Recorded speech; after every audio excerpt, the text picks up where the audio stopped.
Hey everyone, welcome back to Tips of the Trade. I recently had on an amazing singer, voice teacher, and app creator for a warm-up app for singers called VOXERCISE. Her name is Sara Leib.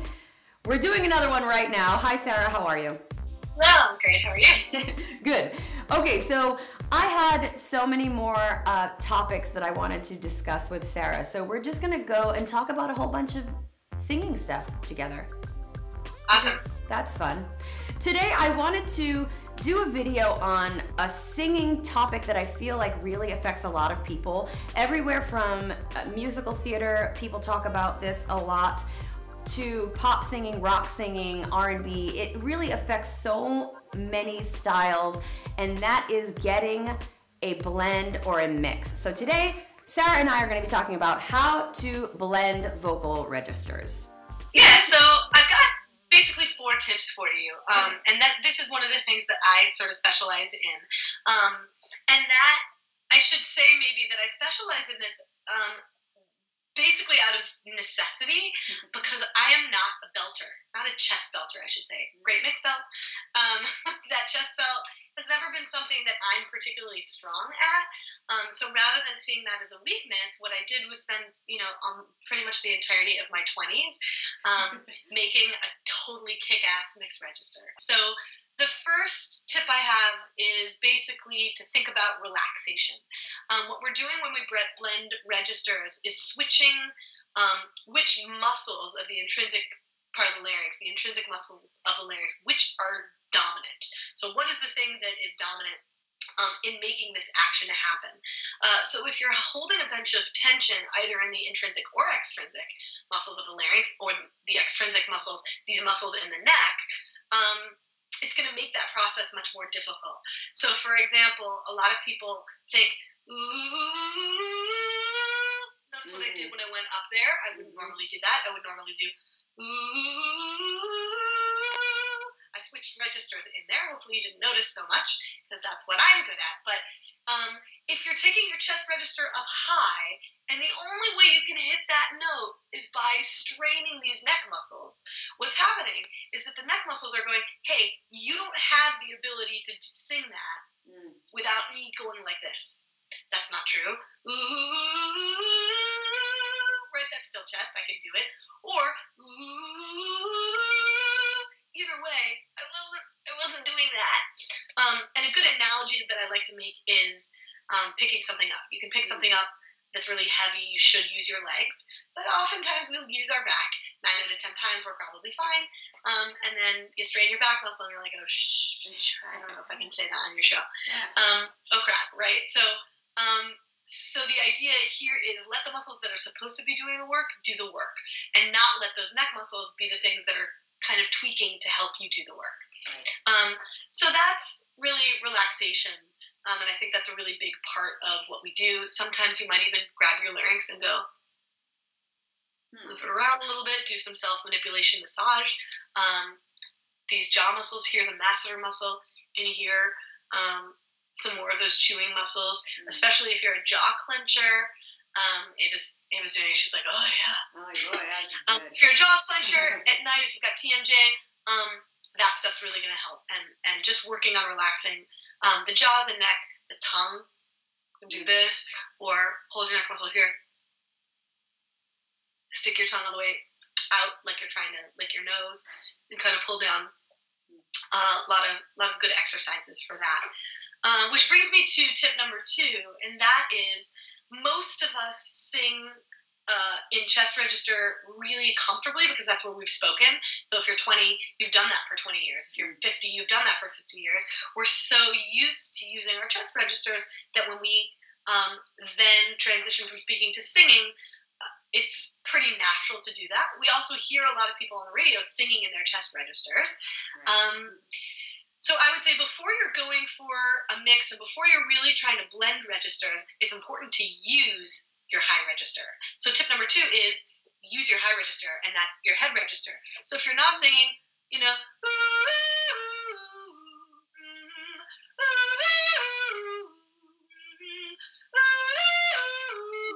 shouldn't be going,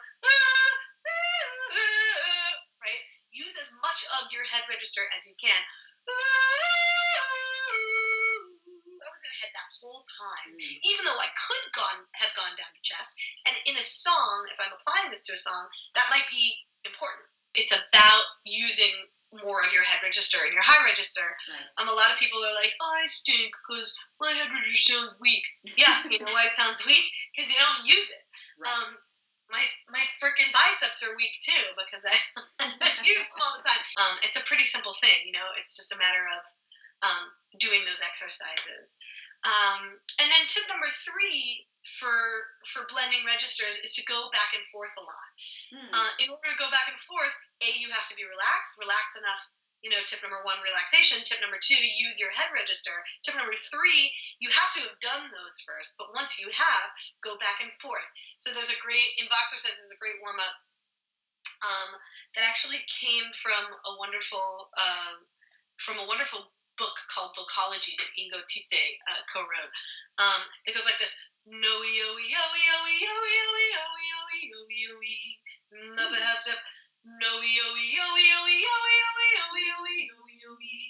So when I was doing that, I was doing chest, chest, chest, chest, still chest, kind of a little bit mixy, head, head, head, head, mix, mix, mix, mix, chest, chest, chest. So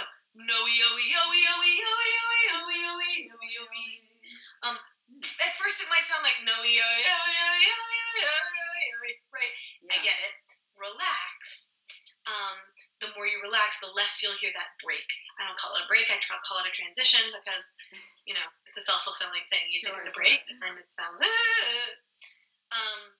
So that's really the third one.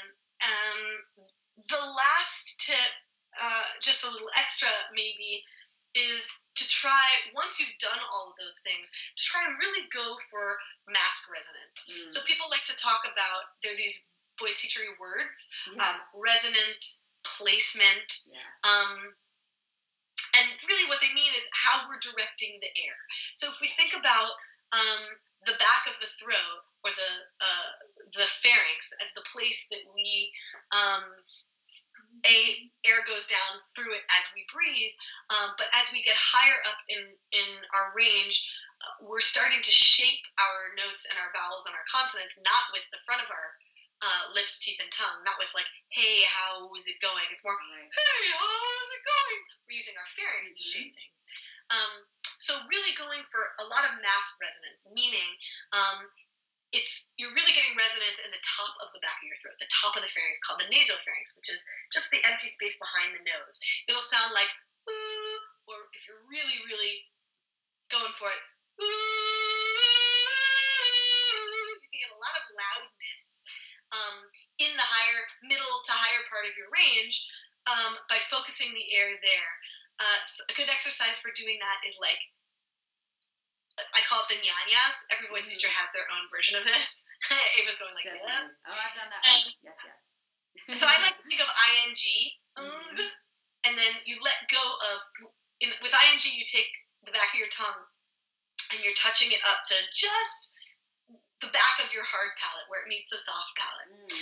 You say, and I would start at about a D5 and sing. Easiest if you can scrunch up your face too, that might help. And you're getting a lot of really nasal sound right at the beginning. You're trying to make it sound witchy and awful. It's not supposed to sound good. Right. And you do that a lot. And once you can get this really nasal kind of totally terrible sound, you can lighten it up a little bit and switch from to you get which is obnoxiously loud. It doesn't always have to be that loud and resonant. It can be but you have the ability to do that, and that's especially, I think, important for like musical theater singers who are going and don't want to do that in their chest because it can be painful. You would just destroy yourself if you did that every night, 8 shows a week. How's it going? It's really bright. You know, give a little smile, and all of a sudden you've got this bright, like obnoxiously loud sound. And I think that's really, especially in contemporary musical theater, there's a brightness to what people are asked to do. Idina Menzel has that. Those are really well-known, wonderful singers in their genres. and they can do a lot of things. They're really great. But what Idina Menzel was doing in Defying Gravity is almost like inhuman because she's so amazing at what she does. So some of us can do that, and some of us have to kind of mimic it. And a good way to mimic it is with a really loud, bright mix.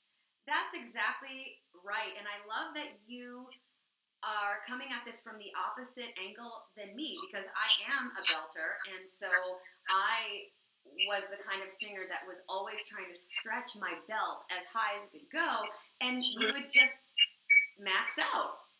Yep. You can't, or I couldn't. So for me, being able to get a mix was a necessity as well. Some of us are chest belters, some of us are mixed belters, some of us have to be able to do both. Sarah, thank you again. Amazing tips. Once again, if you want to learn more, all of her links are going to be below. Her website, her app, VOXERCISE, her YouTube channel. If you are not in LA, you can get some singing tips from her that way. Or if you're in LA, Voice Studio LA, I'm sure she's taking students. I don't know. She might be very busy. Thank you so much. We're going to have you back. My pleasure.